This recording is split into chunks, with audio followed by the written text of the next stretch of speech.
everyone, welcome back to my YouTube channel Chemistry Hub. So now I'm going to start the second lecture of the revision for the p block elements. जैसे हमने last lecture में इसकी introduction, इसकी placement और general configuration के regarding discuss किया था और आपने देख लिया था भी कितनी टोटल इसमें हमारे पास 6 ग्रुप्स आते हैं पी ब्लॉक के अंडर.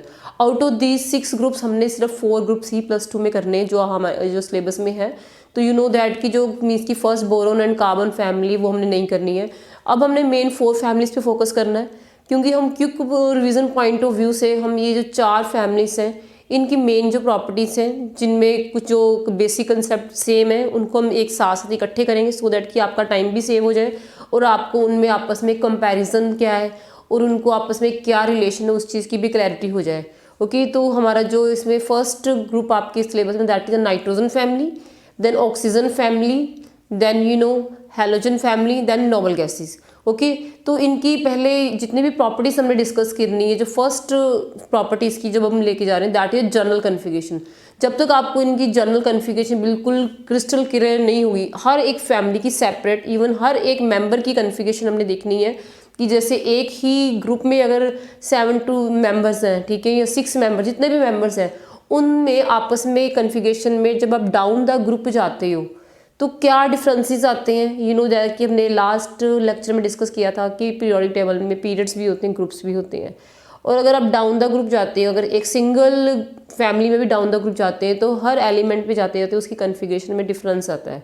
ओके, जैसे फर्स्ट एलिमेंट में एस ब्लॉक होता है, सेकंड में एस और पी आ जाते हैं, थर्ड एलिमेंट जब हमारे पास आता है उसमें डी ऑर्बिटल भी बिलोंग करता है, जब फोर्थ में जाते हैं वहाँ पे एफ भी आ जाता है. इस वजह से इनमें जो न्यू ऑर्बिटल्स की एडिशन होती है उसके कारण इनकी जो रिएक्टिविटीज़ हैं, इनकी ऑक्सीडेशन स्टेट्स हैं, इनके ऊपर काफ़ी इफेक्ट आता है. तो इसलिए हमने इनकी हर एक एलिमेंट की कन्फिगरेशन सेपरेटली डिस्कस करेंगे.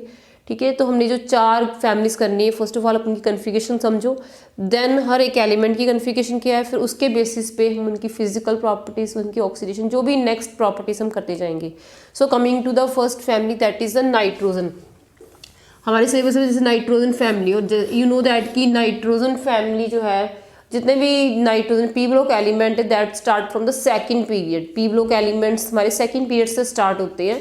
तो 4 फैमिलीज की जो कन्फिगरेशन को समझने के लिए, उसका आइडिया लगाने के लिए, क्योंकि हर बार हम मीन्स की 1s से स्टार्ट नहीं करेंगे, ठीक है, इतनी वो काफ़ी टाइम कंज्यूमिंग हो जाता है, तो हमने पहले नोबल गैस कोर का देख लेना है. आपको पता है कि इसमें जो 4 फैमिलीज है इसमें जो लास्ट फैमिली यू नो अगर नाइट्रोजन से स्टार्ट करो, फर्स्ट हमारा जो आता है nitrogen family that is the 15 group. Okay, nitrogen के बाद you know that oxygen family आती है, ऑक्सीजन इज द 16 ग्रुप, ये 16 ग्रुप है. देन यू नो इसके बाद आती है halogen family, fluorine that is 17 group. Then हमारी नोबल गैसेज आती हैं, इसमें यू नो इस सीक्वेंस में नियोन दैट इज द 18, ये 18 ग्रुप को बिलोंग करता है. तो हर बार आपको पता है नोबल गैस एक स्टेबल गैस कन्फिगरेशन होती है, तो हम हर बार इनको स्टार्टिंग से नहीं करेंगे, हम नोबल गैस की कोर को देख लेंगे कौन कौन सी नोबल गैसेज हैं, उनके एटॉमिक नंबर्स क्या हैं और उन एटॉमिक नंबर्स का आपस में रिलेशन क्या है. अगर आपको एक का एटॉमिक नंबर पता है तो बाकियों को हम कैसे फाइंड आउट कर सकते हैं, क्योंकि जब आपको एग्जाम में इनका कंपैरिजन स्टडी आएगी तो आपको इनके एटॉमिक नंबर्स आने चाहिए. क्योंकि एटॉमिक नंबर्स का अगर आपको आइडिया होगा तभी आप डिसाइड कर पाओगे कि किस में एस ऑर्बिटल है, किस में पी है, किस में डी, किस में जाके एफ ऑर्बिटल आता है. क्योंकि एफ ऑर्बिटल से रिलेटेड और भी नॉट पेयर इफेक्ट काफ़ी चीज़ें आ जाती हैं जो इसकी प्रॉपर्टीज़ को इफेक्ट करती हैं. तो उसके लिए आपको इनकी जो एटॉमिक नंबर है यू मस्ट नो दैट कि हैवी एलिमेंट्स कौन से. हैवी एलिमेंट तभी डिसाइड कर पाओगे ना जिसका एटॉमिक नंबर हाई है. तो पहले उस एटॉमिक नंबर को हम कैसे लर्न कर सकते हैं, उसके जो ईजी वे वो तुम लोगों ने देखना है. कि जैसे फर्स्ट नोबल गैस अगर हम लेके चले that is a helium, but helium you know it is not A P block element, P block element नहीं है, बट इन जनरल हम इसको इसलिए लिख रहे हैं ताकि कि it is also having the stable gas configuration. इसकी जो फर्स्ट शेल है वो कंप्लीट होती है, तो इसलिए हम इसको इसमें रखते हैं, नोबल गैसेस के साथ ही रखेंगे. ओके, तो इसमें इसका एटॉमिक नंबर से हीलियम का आपको पता है 2 है. देन नियोन, इसमें जो मेंबर्स आते हैं आपके इसमें नोबल गैसेस में you know helium, neon, argon, krypton, xenon and radon, ये इसमें मेन जो हमारी नोबल गैसेस हैं जो इसमें आ रही है. और इनका अगर एटॉमिक नंबर हमने फाइंड आउट करना है तो यू नो केमिस्ट्री में एक स्पेशल मैजिक नंबर्स होते हैं जिसको हम अगर ऐड करते जाएं, क्योंकि जब आप ऐसे डाउन द ग्रुप जाते हो शेल्स ऐड होती जाती हैं, हर शेल की कैपेसिटी अपनी अलग अलग होती है। जैसे फर्स्ट शेल की 2, उसमें मैक्सिमम इलेक्ट्रॉन्स आते हैं, सेकंड में 8 आते हैं, थर्ड में 18 आते हैं। तो इन्हीं नंबर्स को अगर हम ऐड करते जाएं तो हम जो नेक्स्ट कमिंग एटॉमिक एलिमेंट उसका एटॉमिक नंबर हम उसको प्रिडिक्ट कर सकते हैं। जैसे आपको पता है कि इसका फर्स्ट जो आपका नोबल गैस है दैट इज़ हैविंग द, ये 18 ग्रुप को बिलोंग करता है ना, तो 2 है। तो इसमें अगर 2 में अगर 8 ऐड करते हो तो हमारा 2 में अगर 8 ऐड करोगे तो आपका 10 एटॉमिक नंबर बन गया। नेक्स्ट फिर अगर हम 8 ऐड करें, 10 में अगर 8 प्लस करते हो तो क्या आ जाएगा, 18 एटॉमिक नंबर नेक्स्ट वाले का। इसमें अगर फर्दर आप 18 ऐड करते हो तो 18 + 18 कितना हो गया, 36। ओके, देन अगेन अगर इसमें फर्दर हम 18 ऐड करें तो ये क्या बन जाता है, 54। उसके बाद अगर आप 32 ऐड करते हो, 54 में अगर 32 ऐड करते दैट बिकम 86। बेसिकली आपने ये जो मैजिक नंबर है 2, ठीक है, और सॉरी स्टार्टिंग में 8, 8, 18, 2 भी होता है बट 2 आपको ज़रूरत नहीं क्योंकि हम ऑलरेडी इसको सेकेंड पीरियड से ही स्टार्ट कर रहे हैं, क्योंकि हमारा जो पी ब्लॉक एलिमेंट है वो सेकेंड पीरियड से ही स्टार्ट हो रहा है। तो उसमें हम स्टार्टिंग में 2 नहीं ऐड करेंगे, वो अगर आप इसकी फर्स्ट ग्रुप एलिमेंट करते उसमें आना था, बट इट्स ओके, आपने इसमें फोकस करना है। 8, 8, 18, 18, 30 मीन्स कि 2 बार 8 देन 18, 18, 32, क्योंकि ये नियोन जो है ये लास्ट एलिमेंट है सेकंड पीरियड का, तो ये वाला जो 8 है वो तो स्किप हो जाएगा। आप इसके बाद जो नेक्स्ट वाला फाइंड आउट करोगे उसमें आप एक ही 8 ऐड करोगे। तो इस तरह से हमने 8, 18 ऐड करते करते बाकी जितने भी जो 4 फैमिलीज हमने करनी है, nitrogen family, oxygen family, then halogen family, इन फैमिलीज की जितने भी एलिमेंट्स हैं उनका एटॉमिक नंबर हम फाइंड आउट कर सकते हैं। बस आपने जो फर्स्ट एलिमेंट आपको पता है उसमें आपने ये नंबर ऐड करते जाने हैं, ठीक है। तो जैसे फर्स्ट ऑफ ऑल हम नाइट्रोजन फैमिली की कन्फिगरेशन लिखते हैं। नाइट्रोजन का एटॉमिक नंबर है 7 एंड कि जो नाइट्रोजन है वो सेकंड पीरियड में बिलोंग करता है, ठीक है। तो सेकंड पीरियड में जब आप आते हो तो उसके बाद एक ही 8 रह जाता है। अगर फर्स्ट पीरियड से आता तो फिर उसमें हमने 8 ऐड, 2 बार 8 ऐड होना था, बट क्योंकि हम सेकंड पीरियड से ही इसको स्टार्ट करें तो 8 हमारा एक बार ही ऐड होगा, क्योंकि उसके बाद थर्ड पीरियड आ। लुक एट दिस, अगर आपने जैसे हमने फर्स्ट जो 15 ग्रुप एलिमेंट है नाइट्रोजन फैमिलीज के मेंबर्स नाइट्रोजन, फॉस्फोरस, आर्सेनिक, ठीक है, एंटीमनी, बिस्मथ। अदरवाइज अगर आपको ऐसे नहीं भी लर्न होते तो आप इसको इसमें मोनिक्स की वजह से भी कर सकते हो। जैसे एन फॉर ना, प से पी, ऐसे ऐसे, एस बी सबके बीच, कि ना पी ऐसे सबके बीच। इस तरह से एक मिमोनिक्स हम बना लेते हैं जिसकी हेल्प से हमें ना, जब ये आप सेंटेंस बोलोगे ना पी ऐसे सबके बीच, एन ना से एन नाइट्रोजन, देन पी से फॉस्फोरस, देन ऐसे ए आर्सेनिक, देन सबके एस बी एंटीमनी आ गया, देन बीच बी आई। इस कंटिन्यूटी में आपको आने चाहिए, क्योंकि जब आपको एग्जाम में इनके ऑर्डर्स लिखे हुए हैं ग्रेटर देन लेस देन, तो आपको पता होना भी कौन सा एलिमेंट पहले आता है कौन सा बाद में आता है। क्योंकि आपको पता है जैसे जैसे डाउन द ग्रुप जाते हो साइज उसका इंक्रीज होता जाता है एटम्स का, जैसे जैसे साइज इंक्रीज होता जाएगा उसकी जो बाकी प्रॉपर्टीज है आयोनाइजेशन या ऑक्सीडेशन स्टेट सभी पे इफेक्ट आता है। तो इस चीज़ को हमने देखना है। तो जब इसका एटॉमिक नंबर को लर्न करने की आनी है, जैसे मैंने आपको ये मैजिक नंबर बताए 8, 8, 18, 18, 32 बताया है, तो हमने सेकंड पीरियड से स्टार्ट किया, इसका 7 है। इसमें अगर आप 8 ऐड करोगे तो इसका एटॉमिक नंबर 15, 7 में 8 ऐड किए तो 15 आ जाएगा। अब अगेन आप इसमें फर्दर 18 ऐड करोगे इस बार, ठीक है, क्योंकि लास्ट वाला जो एलिमेंट है वो आर्गन है, यहाँ पे 18 ऐड करना है। जब इसमें आप 18 ऐड करोगे, 15 में 18 ऐड करोगे तो कितना एटॉमिक नंबर आ गया, दैट इज 33, ठीक है। फिर आप इसमें 18 ऐड करोगे, जब इसमें 33 में फर्दर आप 18 ऐड करोगे तो दैट विल बी 51। अगेन इसमें जब 32 ऐड करोगे दैट विल बिकम 83। इस वजह से आपने देखना है कि ये जो नंबर है मैजिक नंबर, इनको अगर मीन्स कि डाउन द ग्रुप हमें एलिमेंट्स के नेम याद है, मिमोनिक की हेल्प से याद कर लो, ना पी ऐसे सबके बीच लिखो ये नंबर्स, एटॉमिक नंबर लिख के, देन जैसे जैसे आपको मैंने ये बताया है सारा इसका, आप इनको ऐड करते जाओ इनका जो है मीन्स की नंबर्स, तो आपको नेक्स्ट वाला जो एलिमेंट है उसका एटॉमिक नंबर मिलता जाएगा।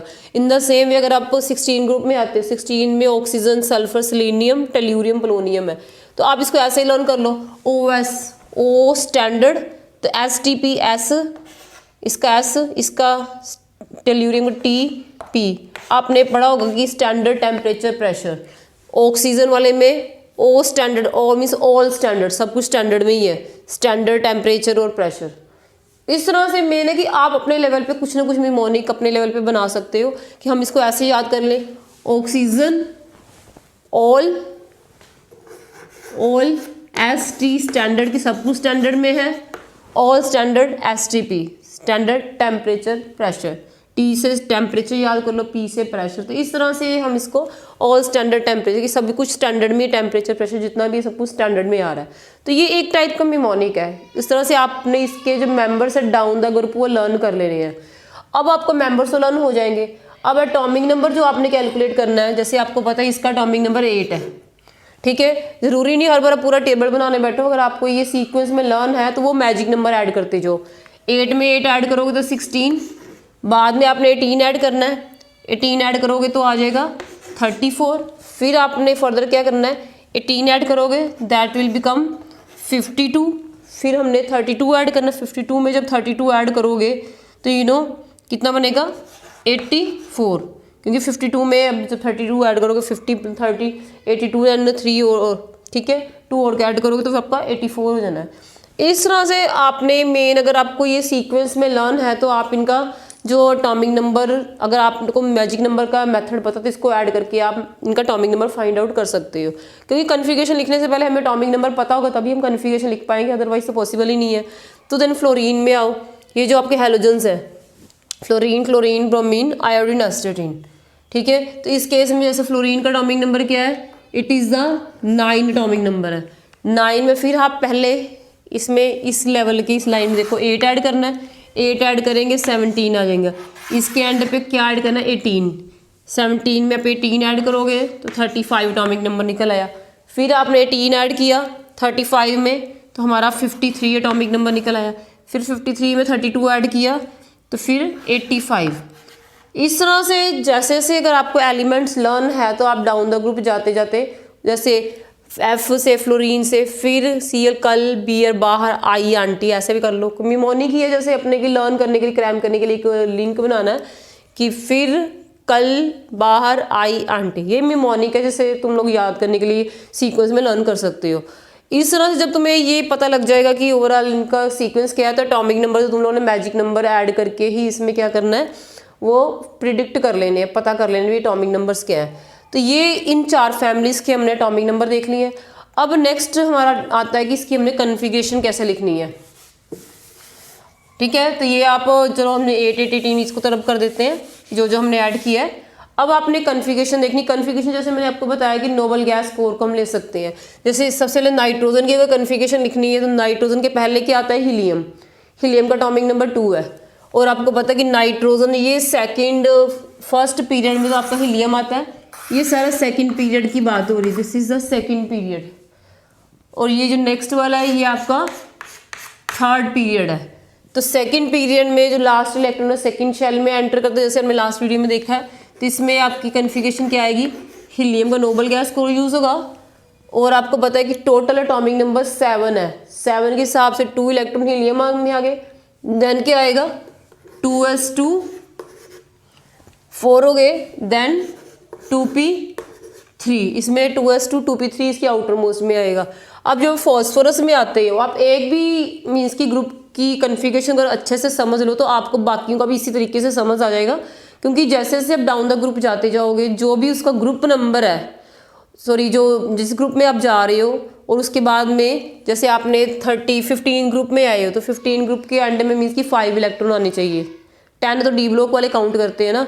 अगर आप 16 ग्रुप में आते हो तो इसका मीनिंग है लास्ट में उसके आउटर मोस्ट में 6 इलेक्ट्रॉन आने चाहिए। अगर आप 17 ग्रुप में आ रहे हो तो लास्ट में 7 इलेक्ट्रॉन्स आने चाहिए।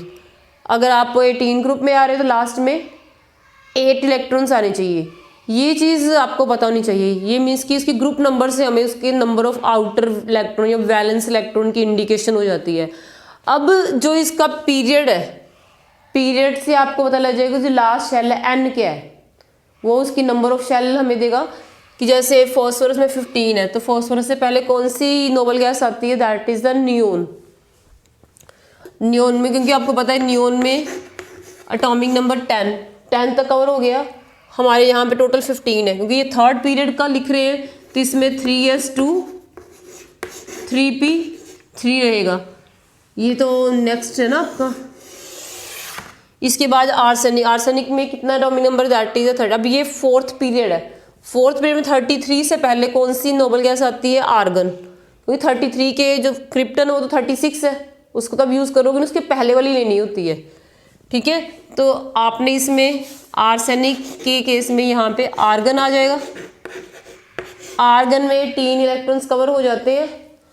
आर्गन में 18 इलेक्ट्रॉन आने के बाद आपको पता है कि जब आप फोर्थ पीरियड में आ जाते हो, फोर्थ पीरियड में डी ऑर्बिटल फिल हो जाता है, दैट इज n-1 डी होता है ना, तो डी की जो सबसे पहला ऑर्बिटल है वो थर्ड शेल को बिलोंग करता है। इट मीन्स कि यहाँ पे आपका 3d भी आएगा, 3d में 10, 18 तो यहाँ तक कवर हो गए ना, 18 इलेक्ट्रॉन आपने इसमें फिल कर लिए, 10 3d में गए, टोटल इलेक्ट्रॉन्स कितने फिल हो गए हमारे, ये 28 हो गए। 28 के बाद अब जो फोर्थ पीरियड हो रहा था, इसमें फोर्थ पीरियड में फोर्थ शेल की फिलिंग होगी, तो क्या आएगा साथ में 4s2 4p3, टोटल लास्ट में सभी की लास्ट में आप देखो कि इसमें मीन्स कि वही 2s2 2p3, या बोल सकते हो इन जितने भी एलिमेंट्स नाइट्रोजन फैमिली में आ रहे हैं उनकी जो कन्फिग्रेशन है हर एक एलिमेंट की, उसकी आउटर में ns2 np3 आ रहा है, 2 इलेक्ट्रॉन आ रहे हैं s में, 3 इलेक्ट्रॉन आ रहे हैं p में, टोटल मिला के 5 इलेक्ट्रॉन हो गए। इट मीन्स कि ये 15 ग्रुप हम इसीलिए बोलते हैं कि इसमें जितने भी एलिमेंट्स हैं उन सभी की आउटर मोस्ट शेल में 5 इलेक्ट्रॉन्स हैं, ठीक है। 5 मीन्स की जो फिफ्थ जो उनकी आउटर मोस्ट, जैसे फोर्थ शेल है, फोर्थ पीरियड में लास्ट शेल होगी फोर्थ, 4s2 4p3। अब जब एंटीमनी में आते हो, एंटीमनी का एटॉमिक नंबर 51 है, तो उसके आगे जीनोन का तो 54, तो आप नोबल गैस कौन सी यूज़ करोगे, क्रिप्टन वाली, तो क्रिप्टन का एटॉमिक, क्रिप्टन आप लिख लोगे, क्रिप्टन में 36 इलेक्ट्रॉन फिल हो जाते हैं। 36 के बाद आपको पता है डी ऑर्बिटल की फिलिंग स्टार्ट हो चुकी हुई है, पहला डी ऑर्बिटल हमने फोर्थ पीरियड में फिल हुआ 3d, क्योंकि आपको पता है जो डी ऑर्बिटल होता है, जो डी जब ऑर्बिटल फिल करते हैं वो हमेशा n-1 डी होता है, मतलब कि जो भी आउटर मोस्ट शेल का नंबर है, जो भी प्रिंसिपल नंबर है, जैसे फोर्थ शेल है तो आप 3d फिल करोगे, अगर फिफ्थ पीरियड में फिल करना है, फिफ्थ पीरियड चल रहा है उसमें लास्ट इलेक्ट्रॉन तो नो डाउट 5s में 5p में आएंगे, बट डी उसमें 4d का फिल होगा, ठीक है। तो इस तरह से क्रिप्टन में 36 आ गए, 4d 10, 36 एंड 10 हो गए 46, ठीक है 46। इसके बाद फिर 5s2 स्टार्ट हो जाएगा, 5s2 एंड 5p3, बाकी तो ऐसा ही रहना है। अब आपको पता है कि इसके बाद जब आप मीन्स इसमें 6th पीरियड में आते हो, 6th पीरियड में जब हम जाते हैं वहाँ पे फिर f ऑर्बिटल की फिलिंग भी हो चुकी होती है, क्योंकि जो f ऑर्बिटल है, क्योंकि इसका एटॉमिक नंबर काफ़ी हाई है, दैट इज़ 83 एटॉमिक नंबर है, तो इतने इलेक्ट्रॉन्स को अकोमोडेट करने के लिए f ऑर्बिटल भी यूटिलाइज होगा। और आपने +1 में ये इलेक्ट्रॉनिक कन्फिग्रेशन में पढ़ा होगा कि f ऑर्बिटल हमेशा कौन सी शेल का होता है, n-2 का f ऑर्बिटल हम यूज़ करते हैं। जैसे आप d करोगे तो n-1 का जो f होता है वो n-2 का लेते हैं, ये चीज़ आपको याद होनी चाहिए, ठीक है। क्योंकि जब आप फोर्थ पीरियड में आए थे तो आपने 3d यूज़ किया था, d का यूज़ किया था, n-1 तब d यूज़ करना था। फिर 51 जो फिफ्थ पीरियड उसमें भी d ही यूज़ होना था, d कौन सा होता है, n-1 का, पीरियड फिफ्थ है तो d 4d यूज़ हो रहा है, बट जो f है वो n-2 का यूज़ होता है। इसमें आउटर मोस्ट में तो हमारा चलो 6s2 6p3 ही आना है, बट इससे पहले क्या क्या आना उसको देखना है। 83 एटॉमिक नंबर है, तो 83 से पहले नोबल गैस कौन सी आएगी, जीनोन, आपने जीनोन लिख देना। जीनोन में कितने इलेक्ट्रॉन्स कवर हो गए, 54 इलेक्ट्रॉन जीनोन में कवर हो जाते हैं। 54 इलेक्ट्रॉन कवर होने के बाद आपने इसमें 4 है, क्योंकि इसका n क्या है, n इज 6, ठीक है। अगर इसमें हम देखें n 6 है तो n-2 क्या हो जाएगा, आपने f लेना है ना, तो 6 - 2 को करोगे दैट विल बी 4f, तो 4f ऑर्बिटल कौन सा आना है, f का फोर्थ शेल का f लोगे, जीनोन, क्योंकि फोर्थ शेल पहले आती है इसलिए हमने 4f पहले लिखा है। 4f में आएंगे 14, इसमें 54 हो गए, देन आपने इसमें फर्दर कितने आ गए, ये 14 इलेक्ट्रॉन, 54 में आपने 14 ऐड किए, 54 में 10 करो तो 64, 64 में 4 किए तो 68 तक हमारी इलेक्ट्रॉन इसमें फिल हो गए हैं। इसमें अब 5D भी आएगा, ठीक है। 5D हम यहाँ लिख देते हैं। 5D में कितने आएंगे 10, 68 यहाँ तक हुए थे, 68 में 10 किए तो 78, 78 में 6s2 के आ गए तो कितने हो गए 80, और लास्ट ही चले गए 6p3 में। इस तरह से लास्ट में ये जो हमने कन्फिगरेशन लिखी है, जीनोन का कोर यूज़ किया है 54, क्योंकि f ऑर्बिटल आपको ये याद रखना पड़ेगा, 6th पीरियड में जाके f ऑर्बिटल आता है। डिफरेंस आपने बेसिकली ये देखना है, जब डाउन द ग्रुप जाओगे जो लास्ट एलिमेंट है दैट इज 6th पीरियड को जो बिलोंग करता है उसमें f ऑर्बिटल भी फिल हो जाता है, क्योंकि f ऑर्बिटल के कारण इनर्ट पेयर इफेक्ट हम आगे डिस्कस करेंगे। वो इस कन्फिगरेशन का अगर आपको क्लियर होगा तभी वो समझ आ पाएगी।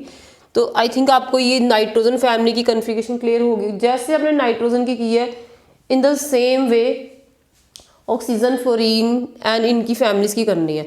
अब आप एक चीज़ इसमें नोटिस करो, इसमें जितने भी नाइट्रोजन फैमिली के मेंबर्स आए हैं सभी के लास्ट में जो आउटर मोस्ट कन्फिगरेशन है, जैसे ये सेकंड पीरियड को बिलोंग करता है 2s2 2p3, फॉस्फोरस थर्ड को बिलोंग करता है 3s2 3p3, arsenic fourth period को बिलोंग करता है लास्ट में 4s2 4p3, antimony fifth period को बिलोंग करता है तो 5s2 5p3, बिस्मथ 6 को बिलोंग करता है 6s2, आउटर मोस्ट देखने से लास्ट वाली शेल जो 6th है, इसमें आप देखो तो सभी में s2 ns2 एंड np3 कि जो उसका last outermost principal quantum number n उसी का ही s है और उसी का ही p है।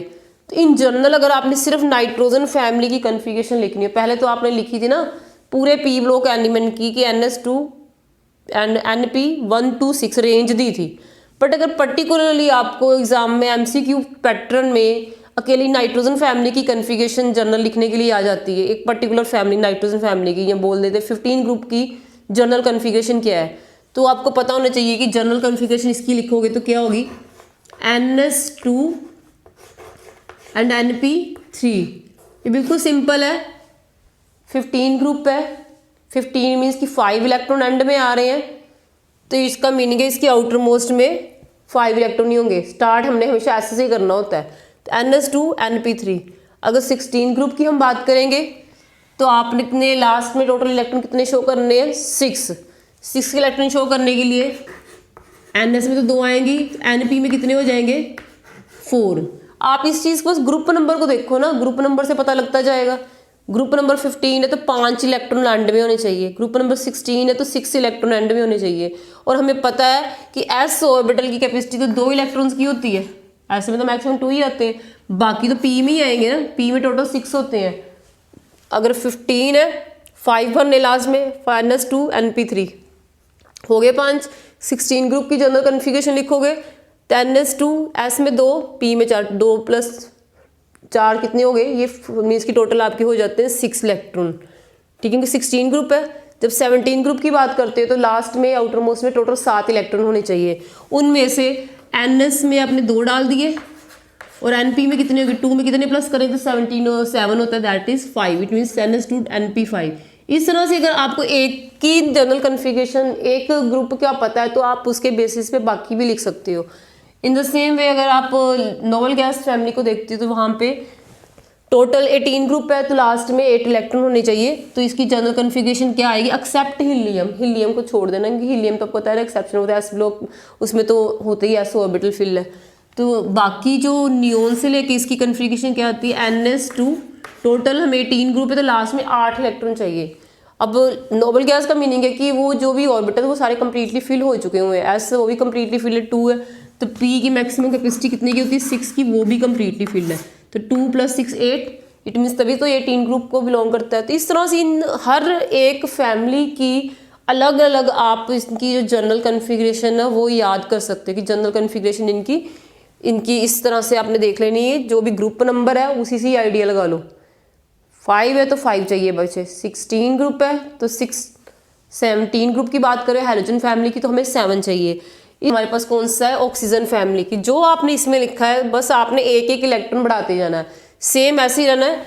हीलियम भी ऐसे ही रहेगा, जैसे हीलियम तो ऐसे ही रहेगा, फिर 2s2 ही आएगा, क्योंकि नाइट्रोजन और ऑक्सीजन में फ़र्क क्या पड़ा, सिर्फ एक इलेक्ट्रॉन का, क्योंकि ये भी सेकंड पीरियड में ही आ रहा है, तो एक इलेक्ट्रॉन ही बढ़ा है ना।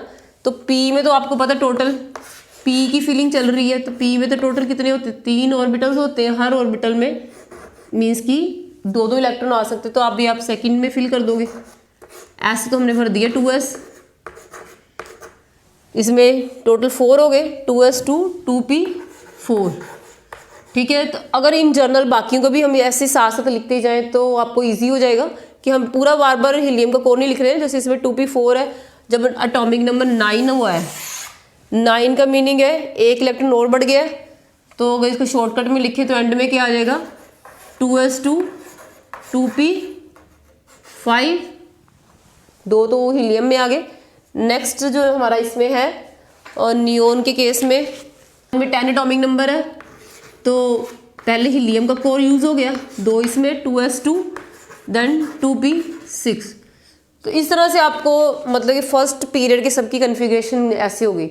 जैसे जैसे डाउन द ग्रुप जाते जाना है, इस बार जैसे आपने इसमें लिखा है फॉस्फोरस के केस में पहले नियोन है, इन द सेम इसमें भी, फिर नियोन में 10 कवर हो गए, 10 के बाद 6 इलेक्ट्रॉन बच गए हैं वो। अब आप देखो थर्ड पीरियड की बात कर रहे हो, ये जो हीलियम वाला फर्स्ट पीरियड था, नाइट्रोजन वाला सेकंड पीरियड जा रहा था, अब ये सल्फर वाला थर्ड पीरियड है। थर्ड पीरियड का मीनिंग है कि इसमें थर्ड शेल में लास्ट इलेक्ट्रॉन आएंगे 3s2 3p4। In the same way chlorine में भी वही रहेगा 3s2, एक इलेक्ट्रॉन का फर्क पड़ा है कि इसमें 16 एटॉमिक नंबर है, क्लोरीन का 17 है, तो 3s2 3p5। इसी वे से आर्गन का देखोगे तो इसमें भी वही नियोन का कोर यूज होगा, 10 इलेक्ट्रॉन इसमें, तो बाद में 3s2 3p6, 18 इलेक्ट्रॉन पूरे फिल हो जाते हैं। इन द सेम वे जब आप सेलेनियम पे आओगे, सेलेनियम का एटॉमिक नंबर क्या 34 है, जैसे भी आपने आर्सेनिक का लिखा था, आर्गन का कोर यूज होगा, 18 इलेक्ट्रॉन इसके। बाकी आपको पता ही है कि जब आप डाउन द ग्रुप जाओगे, अब कौन सा पीरियड है, ये हमारा फोर्थ पीरियड है। फोर्थ पीरियड में जब हम जाते हैं तो क्योंकि थर्ड को डी बिलोंग करता है, फोर्थ शेल में जब हम आएंगे तो उसमें डी ऑर्बिटल की फिलिंग होगी, क्योंकि डी क्या होता है n-1। इसका जो फोर्थ पीरियड है, तो इससे पहले वाला जो डी है that is 3d। In general आप इसमें से आर्सेनिक का 3d है, तो इसमें भी 3d10 आएगा, क्योंकि 34 एटॉमिक नंबर है, 18 तक आपके आर्गन में कवर हो गए, 10 ऐड किया तो 28, लास्ट में इलेक्ट्रॉन जाएंगे 4s2 में और 4p4 में। सेम ऐसे ही रहना जैसे अपने अलोंग द पीरियड अब जा रहे हो, एक एक इलेक्ट्रॉन बढ़ाते जाना है, फिर सेम वैसे ही आना है। आर्गन 3d10 4s2 में आउटर लिख रही हूँ सिर्फ 4s2 4p5, क्योंकि along the period her step पे एक एक एटॉमिक नंबर इंक्रीज होता जा रहा है, उसके हिसाब से हम इनकी कन्फिग्रेशन में पी ऑर्बिटल की फिलिंग होती जा रही है। पी ऑर्बिटल जैसे पहले p1 मीन्स इसमें 2p फिल हुआ था, अब इसमें p3 मीन्स कि नेक्स्ट में p3 तीन हो जाने हैं। इस तरह से जैसे जैसे आप p को फिल करते जाओगे, जैसे इसमें 16 में टोटल हमारा 2p4 था, से आपने टोटल देखने कि 4 इलेक्ट्रॉन थे इसमें।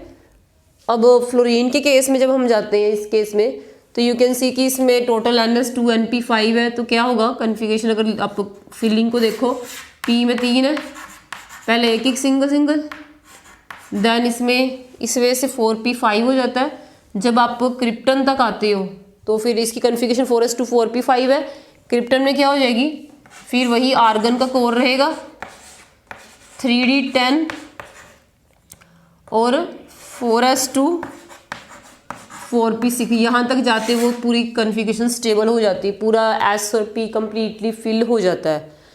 अब नेक्स्ट जो हमारा है एंटीमनी, इस केस में जैसे भी हमने देखा है क्रिप्टन लिखा है, इन द सेम में बाकियों के भी आप लिखोगे कि इन जनरल क्रिप्टन का कोर यूज होना है, सभी में वही रहना है। अगेन इसमें जो क्योंकि ये 5th पीरियड है ना, ये जो एंटीमनी वाला है ये 5th पीरियड है। 5th पीरियड में कि आपको पता है हीलियम फर्स्ट, ऑक्सीजन ये वाला सेकंड है, देन सल्फर वाला थर्ड है, सेलेनियम फोर्थ, ये 5th पीरियड आ रहा है। 5th पीरियड में पीरियड 5th है, मतलब कि प्रिंसिपल n इसमें 5 है, n की वैल्यू 5 है, तो d किसका फिल होगा 4th वाले का, तो 4d10 आ जाएगा। बाकी इसमें 5s2 5p4। जैसे लॉन्ग द मीन्स टोटल देख लेना, क्रिप्टन में 36 हो गए और डी में 4d में 10, टोटल कितने के 46। 46 में 2 ऐड करो तो 48 देन 4 52। इसी में से आयोडीन का भी मैं सिर्फ आउटर लिख रही हूँ, अब बाकी आपको पता लगेगा। 5s2 5p5, इसमें फिर वही रहना है क्रिप्टन 4d, क्योंकि पीरियड जो सेम चल रहा था वो बाकी कन्फिगरेशन तो सेम ही रहेगी, ये चीज़ तो सेम ही रहनी है। ये तो ऐसे यहाँ पे जानी है, बस हमने आउटर में 5p में ही एक इलेक्ट्रॉन बढ़ना है। In the same way xenon में जब जाओगे फिर आप कंप्लीट जो लिख देते हैं, इसमें क्रिप्टन का कोर यूज़ हुआ है 36, इसमें गए हैं 4d10, क्योंकि ये 5th पीरियड चल रहा है। 5s2 एंड 5p6, यहाँ पर जाके पूरा वो शेल कंप्लीट हो जाती है। इसके बाद जो नेक्स्ट है बिस्मथ में ये हमने कर लिया है। देन पोलोनियम, इसका जो ऑक्सीजन फैमिली का आता है, इसमें कोर कौन सा यूज़ हो रहा है, जीनोन। जैसे भी आपने इसमें देखो बिस्मथ में किया था सेम वैसे ही करना है, क्योंकि इसमें 4f पूरा कम्प्लीटली फिल हो जाएगा। एटॉमिक नंबर 84 काफ़ी हाई एटॉमिक नंबर है, तो f भी यूटिलाइज होगा इसमें। जो आपने इसमें किया है उसी तरह इसको भरते जाओ। फिर 5d10, जब 4f आएगा तो लोअर शेल का n-1 का d भी आता है। अगर ये 6th पीरियड है तो n-1 का d आएगा तो वो 5d होगा, और n-2 का f आएगा तो वो 4f होगा। d की कैपेसिटी 10 इलेक्ट्रॉन की होती है, f की 14 की होती है। बाकी जो इलेक्ट्रॉन है, क्योंकि ऑक्सीजन फैमिली की जनरल कन्फिगरेशन क्या ns2 np4, तो लास्ट में 6 पीरियड में 6s2 6p4 आ जाएगा। अब ये जो हेलोजन फैमिली है इसमें भी फिर सेम ऐसे ही रिपीट होना है। फिर एंड में क्या आएगा 6s2 6p5, लास्ट में इसमें 7 इलेक्ट्रॉन्स आने हैं। ये बाकी जो है इतना, ये कन्फिगरेशन सेम यहाँ पे जाएगी। लास्ट आउटर मोस्ट मैंने लिखी है कि लास्ट 6s2 6p5 होता है। In the same way radon में भी यही सेम रिपीट होगा। इसमें अब लिख लो दोबारा से, क्या आएगा इसमें। अगेन आपने कौन सी जीनोन यूज़ कर रहे हो, xenon, then 4f14 5d10 and 6s2 and 6p6। इस वजह से आपने देखना है कि एंड में आपने पूरा शेल सारी इसके ऑर्बिटल्स जो हैं, एफ भी कम्प्लीटली फिल्ड है, डी भी कम्प्लीटली फिल्ड है, s and p stable gas configuration आएगी इसकी जो रेडोन की है। तो ये सारा नोबल गैसेस की कन्फिगरेशन थी। Okay, then this is the halogen family. ये इनकी सभी की जनरल कन्फिगरेशन तो हमने ऊपर लिखी है। This is a individual configuration, ये सभी की एक अलग अलग अपनी सेपरेट कन्फिगरेशन है जो आपको पता होनी चाहिए, क्योंकि जब हमने हर एक फैमिली वाइज कंपैरिजन स्टडी आएगी तो उनको आपको ये अगर क्लियर होगा भी कौन कौन से ऑर्बिटल्स हैं, कौन कौन सी शेल में आ रहे हैं, तभी आप उनको जस्टिफाई कर पाओगे और उसका ऑर्डर को फाइंड आउट कर पाओगे। अब मेन जो इसकी प्रॉपर्टीज हम अब इसकी देखेंगे भी, कौन कौन सी प्रॉपर्टीज इसकी देखेंगे। अगर कन्फिगरेशन के बेसिस पे हम देखें, पहले तो कन्फिगरेशन आपको इसकी क्लियर होगी, ठीक है। अब एक कन्फिगरेशन के बेसिस पे एक जो इसकी जो मेन प्रॉपर्टीज डिस्कस कर सकते हैं, दैट इज एक तो आप आयोनाइजेशन अगर देखें, आयोनाइजेशन एनर्जी जो है वो आपको पता है कि क्या होती है ionisation. It is a amount of energy that is required to remove the outermost electron. जो लास्ट में वैलेंस शेल में आउटर मोस्ट में जो लास्ट इलेक्ट्रॉन होता है उसको रिमूव करने के लिए जितनी एनर्जी हमें प्रोवाइड करनी पड़ती है उसको बोलते हैं हम आयोनाइजेशन एनर्जी। अब आप आयोनाइजेशन एनर्जी का जो कंसेप्ट है उसको कन्फिग्रेशन के बेस पे ही हम देखेंगे। कन्फिग्रेशन को देखते हो तो अगर आप इसमें सबसे पहले नाइट्रोजन फैमिली की कन्फिगरेशन देखें तो नाइट्रोजन फैमिली की जो कन्फिगरेशन में जब पी ऑर्बिटल आता है, पी में 3 ऐसे ऑर्बिटल होते हैं, ठीक है, और अगेन एस होगा एक, लास्ट में इसके 5 इलेक्ट्रॉन्स आते हैं, 2 तो इसमें चले गए, 3 इलेक्ट्रॉन पहले आप सभी में सिंगली फिल करोगे, एक एक पेयरिंग बाद में स्टार्ट होती है। इट मीन्स कि आप देख सकते हो कि नाइट्रोजन के केस में कन्फिगरेशन क्या ns2 np3, तो P की जो टोटल कैपेसिटी होती है that is of the 6 electron, वो टोटल 6 इलेक्ट्रॉन की होती है। और P नाइट्रोजन के केस में P orbital exactly half field है। ओके, तो एग्जैक्टली हाफ फिल्ड होने के कारण इसकी जो कन्फिगरेशन है दैट इज स्टेबल, और आप बोल सकते हो कि extra stability is related to the exactly half filled orbital, या एग्जैक्टली हाफ फिल्ड ऑर्बिटल हो या कम्प्लीटली फील्ड हो तो वो एक्स्ट्रा स्टेबल माना जाता है। अगर कोई चीज़ एक्स्ट्रा स्टेबल है फिर भी आप सोचो कि आपने उसमें से इलेक्ट्रॉन को निकालना ही है, तो you will have to provide more energy, आपको ज़्यादा एनर्जी देनी पड़ेगी, तभी आप उसमें से इलेक्ट्रॉन निकाल पाओगे ना, क्योंकि पहले वो स्टेबल है। जब आप उसमें से एक इलेक्ट्रॉन निकाल दोगे तो उसकी जो सिमेट्री है, क्योंकि इसमें 3 इलेक्ट्रॉन है, सिंगली ऑक्यूपाइड है, तो सारे सिमेट्रिकल वे में पड़े हुए हैं, पी ऑर्बिटल में सभी सिमेट्रिकल है कि सिंगल सिंगल, और ठीक है, तो इसके कारण वो एक सिमेट्रिक कन्फिगरेशन है, स्टेबल है। अगर हम एक इलेक्ट्रॉन इसमें रिमूव कर देते तो उसकी जो स्टेबिलिटी है वो ख़राब हो जाएगी, तो वो हम स्टेबल कन्फिगरेशन को अगर डिस्टर्ब करना पड़े तो उसमें हमें ज़्यादा एनर्जी देनी पड़ती है। इट मीन्स कि जो नाइट्रोजन की है ionisation that will be greater, वो ज़्यादा होनी चाहिए। वैसे आपको पता है कि जब भी हम अलोंग द पीरियड जाते हैं, अलोंग द पीरियड जैसे आप जाओगे, अलोंग द पीरियड हम जाते हैं तो क्या डिफरेंस आता है, इस चीज़ को समझो कि जैसे 7 एटॉमिक नंबर था, इसका 8 हो गया, देन 9 हो गया, देन 10 हो गया, कि अलोंग द पीरियड जाते जाते जो उनका न्यूक्लियर चार्ज है हर स्टेप पे एक एक यूनिट बढ़ता जाता है, और जैसे जैसे न्यूक्लियर चार्ज बढ़ेगा तो उससे क्या होगा कि फोर्स ऑफ अट्रैक्शन, ठीक है, जो न्यूक्लियस जितनी फोर्स लगा रहा है that is exerted on the outermost electron, जिस फोर्स के साथ न्यूक्लियस आउटर मोस्ट इलेक्ट्रॉन को होल्ड करके रखता है वो भी तो बढ़ रही है ना। न्यूक्लियर चार्ज बढ़ने का meaning positive charge, magnitude of nuclear charge बढ़ेगा तो उसका magnitude of force of attraction for the last outermost electron वो भी तो इंक्रीज करेगा। अगर मीन्स कि न्यूक्लियस का चार्ज बढ़ता जा रहा है न्यूक्लियर का, तो आप देख सकते हैं वो इलेक्ट्रॉन्स को अपनी ओर खींचेगा, अपनी ओर खींचने से अलोंग द पीरियड जो साइज़ है, ठीक है, एटम्स को वो भी तो डिक्रीज़ होता है। अगर साइज़ कम हो जाएगा, ठीक है, अगर वो साइज़ उसका श्रिंक हो रहा है, साइज़ कम हो रहा है, तो साइज़ कम होने से वो इलेक्ट्रॉन्स थोड़ा क्लोज आ जाएंगे तो वो ज़्यादा उसको अच्छे से पकड़ के रखेगा। अगर न्यूक्लियस इलेक्ट्रॉन को ज़्यादा अच्छे से होल्ड करके रखता है तो it will become difficult to remove the last electron, उसको निकाल पाना टफ हो जाता है। इसीलिए हम बोलते हैं अलोंग द पीरियड जब जाते हैं तो आयोनाइजेशन एनर्जी होती है, ठीक है, जो आयोनाइजेशन जो इसकी एनर्जी है दैट विल इंक्रीज, वो इंक्रीज करेगी। इंक्रीज क्यों करेगी, जैसे जैसे साइज उसका डिक्रीज होता जाता है, न्यूक्लियर फोर्स ऑफ अट्रैक्शन बढ़ती जाती है तो वो ज़्यादा अच्छे से उसको होल्ड करके रखेगी। बट मीन्स की ये तो आपको इतना क्लियर है। जब आप डाउन द ग्रुप जाओगे, डाउन द ग्रुप जाने में क्या होता है, कि जब हम डाउन द ग्रुप जाते हैं किसी भी ग्रुप में, जब डाउन द ग्रुप हम मूव करते हैं तो हर स्टेप पे एक न्यू शेल ऐड हो जाती है। न्यू शेल ऐड होने से क्या होगा, एटॉमिक साइज क्या होगा, वो इंक्रीज होता जाएगा। तो डाउन द ग्रुप क्या होता है कि जो आयोनाइजेशन एनर्जी है वो डिक्रीज होगी जैसे जैसे हम डाउन द ग्रुप मूव करते हैं, ठीक है। तो जो आयोनाइजेशन एंथैल्पी है दैट विल डिक्रीज। तो इनकी ये जो बेसिक कंसेप्ट आपको आनी चाहिए कि ionisation energy down the group की इंक्रीज होती है, जैसे डाउन द ग्रुप जाओगे तो आयोनाइजेशन डिक्रीज होने का रीजन यही है कि most electron is moving away from that nucleus. तो nucleus force of attraction that distance बढ़ता है, जितना ज़्यादा डिस्टेंस बढ़ेगा उतना वो कम होल्ड करेगा, उसका जो न्यूक्लियर फोर्स है वो कम होती जाएगी। तो इसलिए अगर वो ऑलरेडी लूजली पैक्ड है, लूजली पड़ा हुआ है, तो आप उसको आराम से निकाल सकते हो। तो इसलिए हम बोलेंगे डाउन द ग्रुप जाने में आयोनाइजेशन एनर्जी क्या होती है, वो डिक्रीज करेगी, ठीक है। बट अलोंग द पीरियड जो आयोनाइजेशन है वो क्या करेगी, अलोंग द पीरियड जो आयोनाइजेशन एनर्जी होती है वो इंक्रीज करती है। जो मैंने अपवर्ड एरो लगाई इट मीन्स कि वो इंक्रीज कर रही है।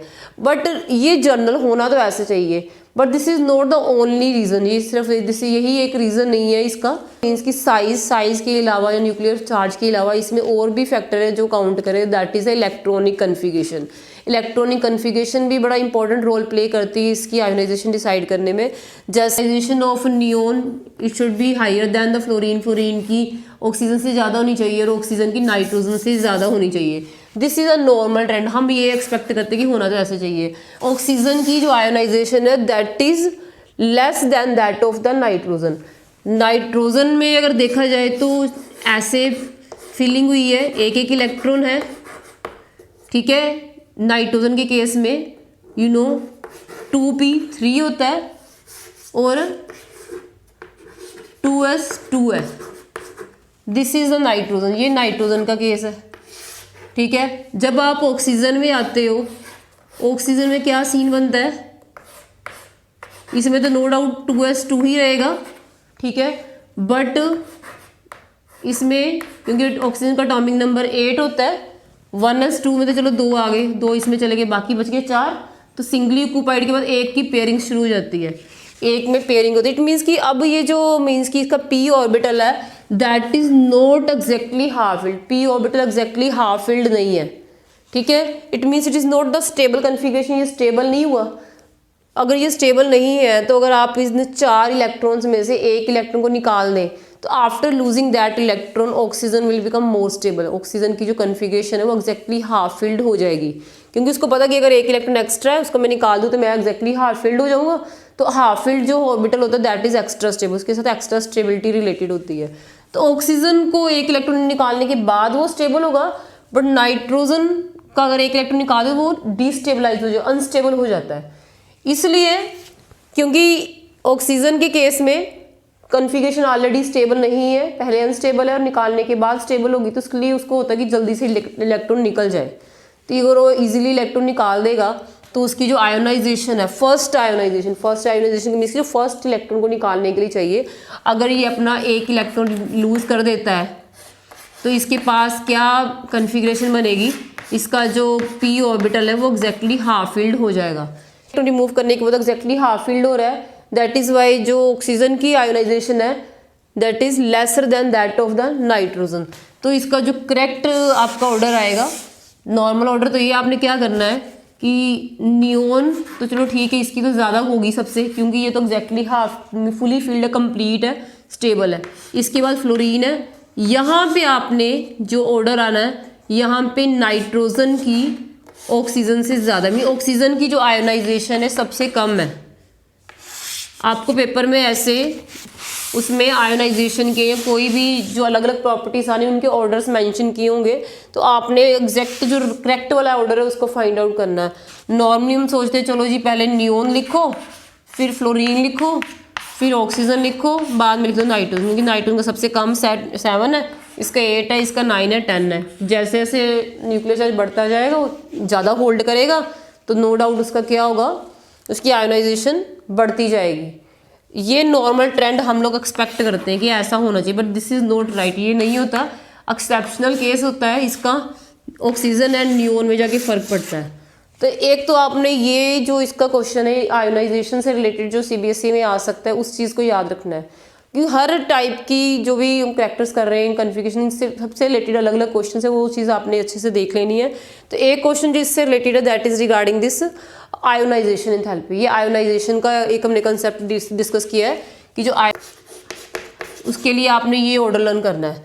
तो आई थिंक ये आपको यहाँ तक लर्न हो गया होगा, ठीक है। तो अब नेक्स्ट प्रॉपर्टी जो हमने करनी है that is regarding their physical properties, इनकी जो फिजिकल प्रॉपर्टीज कैसे होती हैं and in their oxidation state. So अब इसकी आयोनाइजेशन और इलेक्ट्रॉनिक कन्फिगरेशन को डिस्कस करने के बाद जो नेक्स्ट टॉपिक हमने लेना that is regarding the physical properties and the oxidation states that we will take in the next video. So stay connected to all these lectures so that आपको इसकी अच्छे से अंडरस्टैंडिंग हो सके। बेसिक कंसेप्ट्स को पहले हम समझ रहे हैं, दैट इज़ वेरी इंपॉर्टेंट, बाद में साथ साथ हम इसके क्वेश्चन डिस्कस करेंगे। So thanks for watching and do subscribe and share this channel.